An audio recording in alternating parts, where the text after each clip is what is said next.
France में हमले के बाद जाग गया ऑस्ट्रेलिया। ऑस्ट्रेलिया ने लिया तगड़ा एक्शन। मुसलमानों के खिलाफ ऑस्ट्रेलिया ने नया कानून पास कर दिया है, जिसके बाद कट्टरपंथी बिलबिलाए। ब्रिटेन तुष्टीकरण का राजनीति परिणाम दिखा। ब्रिटेन के बाद अब ऑस्ट्रेलिया में भी काफी तेजी से पैर पसार रहा है इस्लाम। ऑस्ट्रेलिया में लगातार पड़ रहा भारी, जिसके बाद ऑस्ट्रेलिया सरकार ने लाया नया कानून और इसमें मुसलमान और कट्टरपंथी गिड़गिड़ाए। कहा इससे हमें परेशान किया जाएगा। जी हाँ दोस्तों, दुनिया भर की जियोपॉलिटिक्स में इस समय इस्लाम और मुसलमान छाए हुए हैं। फ्रांस की बात करें तो फ्रांस में आपने देखा किस तरीके से दंगा हुआ, सैकड़ों गाड़ियां फूंक दी गई, हजारों करोड़ों का नुकसान हुआ, सैकड़ों लोगों की मौत हुई, न जाने कितने बिल्डिंगों को तहस नहस कर दिया। यानी यह हम कह सकें कि आधे से ज़्यादा जो है वो फ्रांस दंगे की चपेट में आ गया था। लेकिन उन सब के बाद जहां यूरोपीय देशों में खलबली मच गई और शरणार्थियों को लेकर नया कानून लाना शुरू कर दिया है, तो वहीं दूसरी तरफ ऑस्ट्रेलिया ने भी तगड़ा एक्शन लिया है। दरअसल वैसे अगर देखा जाए तो जो कनाडा का हाल हुआ था, हमने आपको बताया था कि अपने पैर पे ही कुल्हाड़ी कनाडा ने मार लिया था और तमाम शरणार्थियों को अपने देश में बसा लिया था। अब वही जो है वो मुसलमान चोरी डकैती कर रहे हैं। जिन जिन इलाकों में उनको बसाया गया उन इलाकों में चोरियाँ डकैती बढ़ चुकी है, वहाँ हमले तेजी के साथ हो रहे हैं वहाँ के लोगों के। लेकिन अब वही चीज़ अब जो है वो ऑस्ट्रेलिया में भी देखने को मिल रही है। दरअसल तुष्टीकरण की राजनीति जिसे कहते हैं वो भारी पड़ता है किसी भी देश में। जैसे भारत में अभी हो रहा है, बांग्लादेश से बांग्लादेशियों को घुसाया जा रहा है और रोहिंग्याओं को घुसा करके उनको वोट बैंक की राजनीति बनाई जा रही है। यही चीज़ें जो है वो ऑस्ट्रेलिया में भी हुई थी। ऑस्ट्रेलिया में जो है तुष्टीकरण की राजनीति की गई थी। कई पार्टियों ने जो है वो, कुछ पार्टियां जो अपोजिशन लीडर थी अभी इसके पहले, उन्होंने मुसलमानों को लेकर के अलग रणनीति बनाई थी और मुसलमानों को बड़े पैमाने पर जो है वो आने की खुली छूट दी गई थी, जिसके बाद से मुसलमानों को न तो नियम कानून की धज्जियां उड़ाकर ताक पे रख करके वो ऑस्ट्रेलिया में इंटर कर गए थे और बाकायदा उन्होंने अपना पासपोर्ट वीजा लेकर वहाँ की नागरिकता पा गए थे जब सरकार दूसरी थी तो। लेकिन अब इस तुष्टीकरण की राजनीति का परिणाम ये हुआ कि ऑस्ट्रेलिया में काफ़ी तेजी के साथ जो है वो इस्लाम को मानने वाले लोग बढ़ते चले गए। यानी मुसलमानों की संख्या काफ़ी तेजी से बढ़ गई। अब आप समझ लीजिए, जब मुसलमानों की संख्या कहीं बढ़ती है तो फॉर्मूला क्या लगता है? जो फॉर्मूला पूरे दुनिया में लगता है वही ऑस्ट्रेलिया में भी लगने लगा।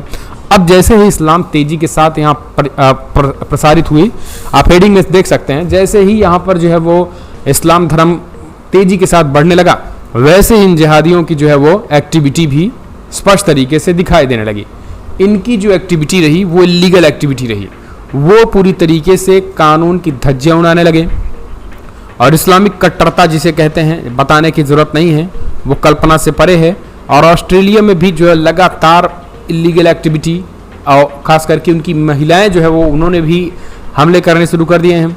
ऑस्ट्रेलिया में जनगणना के आंकड़ों के अनुसार वहाँ जहाँ आबादी 2,55,00,000 हो गई थी, वहीं अब 2016 में जो है वो 2 करोड़ से ज़्यादा तेज़ी के साथ बढ़ गई है। यानी कुल मिलाकर जो है वो वृद्धि देखने को मिली है, 3 करोड़ पार कर गई है। तो अब आप समझिए, जहां ऑस्ट्रेलिया में 50 वर्षों में पहली बार ऐसा हुआ कि बहुसंख्यक ईसाई आबादी 50% से कम हो गई है। यानी इस्लाम इतनी तेज़ी के साथ बढ़ा कि वहां पर ईसाइयों की संख्या कम हो गई है, जो कभी 90% हुआ करते थे।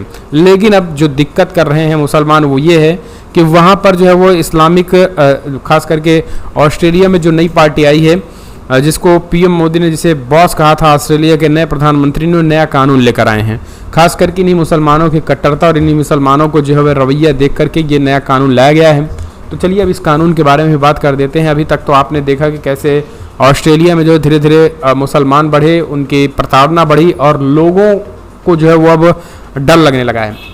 लेकिन अब देखिए सीधा, ऑस्ट्रेलिया की सरकार ने एक नया बिल लाया है। इस बिल के बारे में ज़रा समझ लीजिए। इस बिल को लेकर मुसलमान खफा हुए हैं। मुसलमान खफा क्यों हुए हैं वो भी हम आपको बताएंगे। इस बिल में क्या है ये भी आप समझ लीजिए। ऑस्ट्रेलिया की स्कॉट मॉरिसन सरकार ने एक ऐसा कानून लाया है जिससे देश पर मुस्लिम संगठनों ने अब नाराजगी जाहिर करनी शुरू कर दी। इस्लामिक संगठनों ने कहा है कि सरकार का धार्मिक भेदभाव कानून पहले से ही हाशिए पर पड़े हुए मुस्लिम समुदाय पर भारी बोझ डाल सकता है, क्योंकि यह राष्ट्रीय सुरक्षा के नाम पर भेदभाव की अनुमति देता है।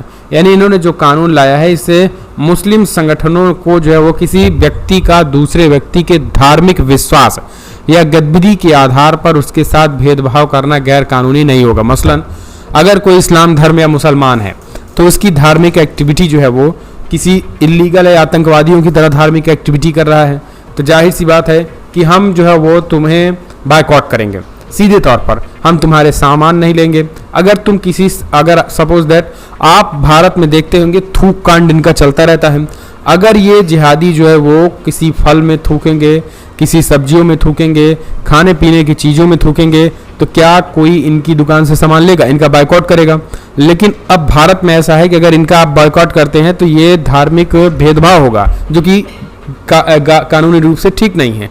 लेकिन अब ऑस्ट्रेलिया में यही कानून लाया गया है कि अब अगर कोई मुसलमानों का बायकॉट करता है उनके कर्म के अकॉर्डिंग, अगर ऑस्ट्रेलिया में कोई मुसलमान जो है वो उसकी एक्टिविटी इलीगल है और उसकी एक्टिविटी जो है वो ऑस्ट्रेलिया के लोगों को भा नहीं रही है, तो ऑस्ट्रेलिया के लोग उनका अगर बायकॉट करते हैं तो फिर ये इलीगल एक्टिविटी नहीं होगी, यानी मुसलमानों का बायकॉट हो सकता है। क्योंकि दोस्तों, जिस तरीके से हमने आपको पहले भी बताया कि यहाँ पर सरकारों की तुष्टीकरण का हालात ये रहा कि ऑस्ट्रेलिया में बड़े पैमाने पे मुसलमान पहुंच गए।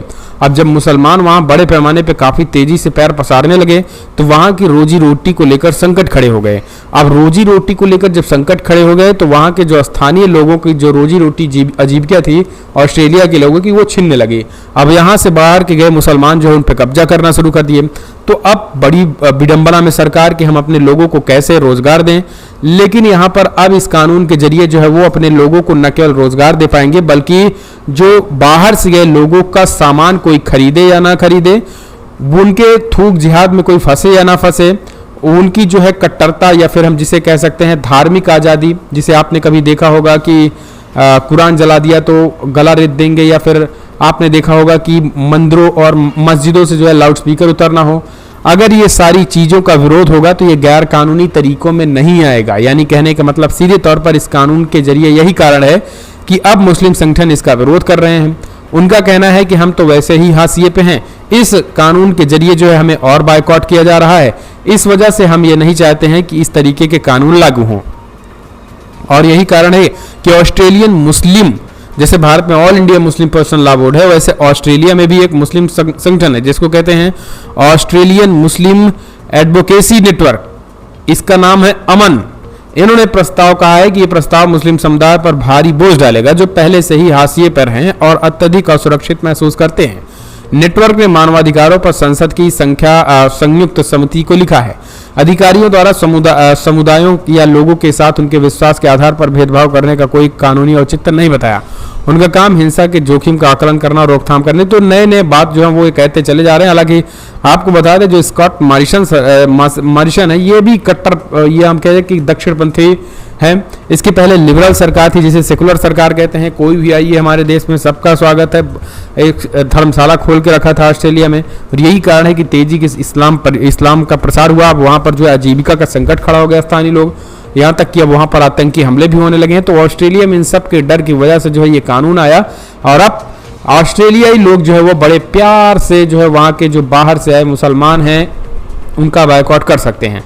शुक्र मनाइए कि ऑस्ट्रेलिया ने मुसलमानों को बाहर निकालने का कोई फैसला नहीं लिया, वरना यूरोपीय देश तो हालात यूरोप में इतने जिहादियों ने खराब कर रखे हैं कि वहाँ तो अब कई देश तो इन कट्टरपंथियों को जो है वो बाहर निकालने की बात कर रहे हैं। कट्टरपंथियों को तो अपने देश तत्काल छोड़ने के आदेश दे रहे हैं। हमने आपको दिखाया कैसे स्वीडन से लेकर इटली तक और कनाडा से लेकर कई देशों ने तो तत्काल मुसलमानों को देश छोड़ने के आदेश दिए हैं। तो फिलहाल ओवरऑल ऑस्ट्रेलिया के इस रूल्स को आप कैसे देखते हैं, कमेंट्स माध्यम से अपने सुझाव दें।